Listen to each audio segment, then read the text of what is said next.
Dando continuidade ao nosso estudo aí sobre o crime do artigo 213, né? Prática, né? Em si, o título 6 dos crimes contra a dignidade sexual, né? Para ser mais preciso.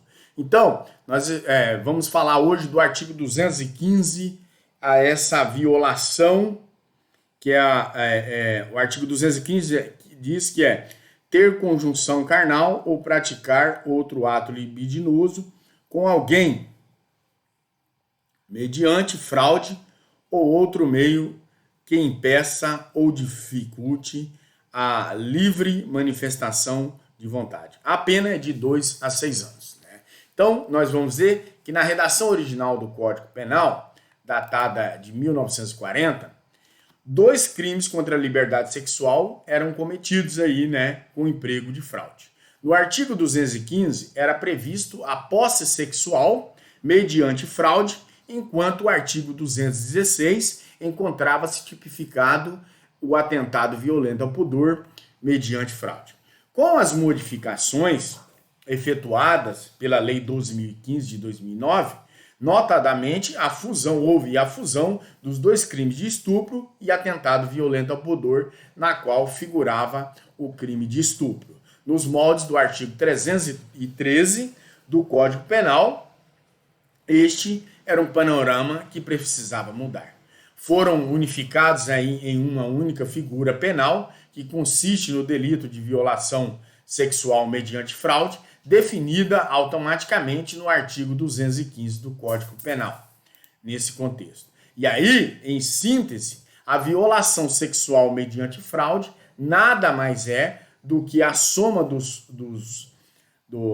a somatória dos crimes formalmente revogados, crime de posse sexual mediante fraude e atentado ao pudor mediante fraude. Quanto à objetividade jurídica, nós vamos verificar que o bem jurídico penalmente tutelado é o quê? É essa liberdade sexual da pessoa humana, independentemente aqui de quê? Do seu sexo, nesse contexto.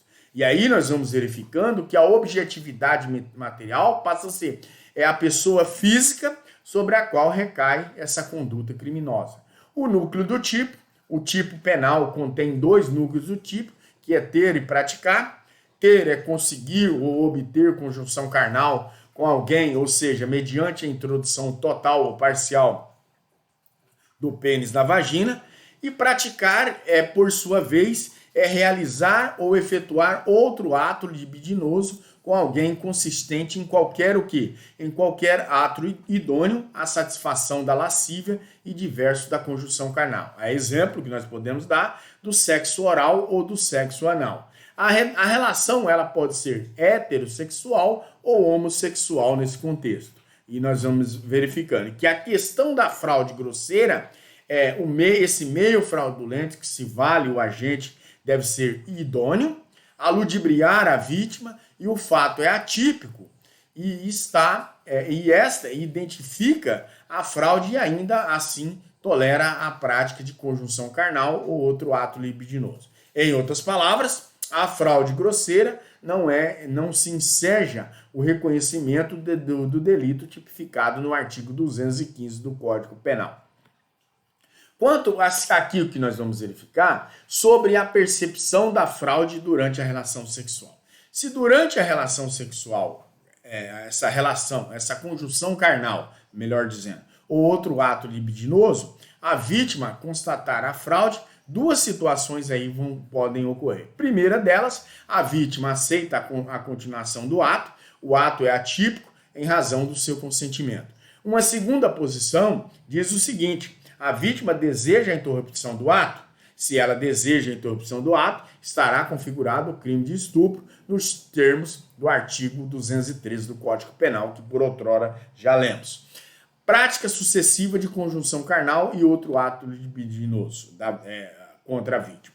Se no mesmo contexto fático o sujeito ele pratica conjunção carnal e depois outro ato libidinoso com a mesma vítima, mediante fraude ou outro meio que impeça ou dificulte a livre manifestação da vontade, quantos crimes serão a eles imputados. E aí verificaremos. Essa indagação tem como objetivo discutir a unidade ou a pluralidade de crimes, conforme violação sexual mediante fraude seja classificada como um tipo misto alternativo ou um tipo misto cumulativo.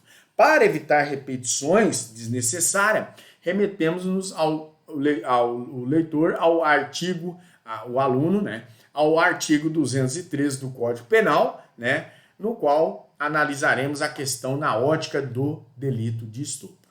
Sujeito ativo, a violação sexual mediante fraude é crime comum ou geral, podendo ser praticado por qualquer pessoa. Há de se ressaltar que essa conduta típica constitui ter conjunção carnal. O sujeito ativo obrigatoriamente será do sexo oposto ou ao da vítima, é uma relação heterossexual, e praticar outro ato libidinoso. Os sujeitos ativos aqui do delito podem ser do mesmo sexo. É uma relação de heterossexual ou também de homossexualismo, né? Homossexual. O sujeito passivo pode ser qualquer pessoa, desde que não se amolde ao conceito penal de vulnerabilidade para fins sexuais. Quanto à violação sexual mediante fraude envolvendo prostituta ou prostituto, uma prostituta ou prostituto, no exercício da sua atividade comércio carnal, que se há de salientar, pode ser vítima do crime definido no artigo 215 do Código Penal. Pode. A resposta é positiva. Imaginemos essa hipótese se após a finalização da atividade sexual o cliente foge, sem efetuar a quitação do débito. Aí. Estará configurado o crime da violação sexual mediante fraude, pois o agente se valeu de fraude. E aí essa falsa promessa de pagamento para ter a conjunção carnal com a vítima. Então, aí os nossos cegos, as pessoas que não gostam de pagar, teve relação sexual, não gostou não pagou, vai ser efetuado. Quanto ao elemento subjetivo, é o dolo, pouco importante a finalidade do agente, e conclui-se, portanto, que o artigo 215 do Código Penal não reclama nenhum tipo de elemento subjetivo específico para essa configuração do delito. Não se admite a modalidade culposa. Quanto à finalidade lucrativa e a aplicação cumulativa da pena de multa, como impõe o parágrafo único do artigo 215 do Código Penal, se o crime é cometido com o fim de obter vantagem econômica, aplica-se também a pena de multa. Exemplo, um sujeito que se vale da fraude para manter conjunção carnal com uma mulher proveniente de família rica, visando ali engravidar. Não há necessidade de efetiva obtenção da vantagem econômica, basta a intenção para alcançá-la em decorrência da prática do delito.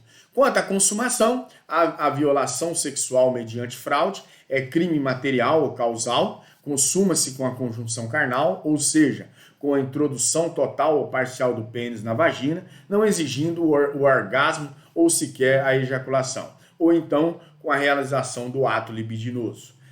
Exemplos, sexo anal, sexo oral, toques eróticos nos órgãos genitais, coisas do gênero. A tentativa é possível em face do caráter plurissubsistente do delito, comportando aí um fracionamento do intercrimes. Exemplo, o médico oftalmologista que pede ao humilde paciente para se despir, aí alegando a necessidade de tocar nas partes íntimas, para analisar eventual problema capaz de interferir na sua visão, com a vítima já nua, mas antes de apalpá-la, o profissional da medicina é preso em flagrante pelo diretor do hospital. Aqui é um exemplo que vem aclarar muito bem essa possibilidade de tentativa. A ação penal ela é pública e incondicionada. A Lei 9.099/25, em face da pena combinada, a reclusão é de 2 a 6 anos, a violação sexual mediante fraude constitui um crime de elevado potencial ofensivo e incompatível com os benefícios elencados pela Lei 9.099. Tá? Quanto ao dispositivo legal do artigo 215-A, que é a importunação sexual, nós vamos verificar aqui que é praticar contra alguém e sem a sua anuência ato libidinoso com o objetivo de satisfazer a própria lascívia ou a de terceiro.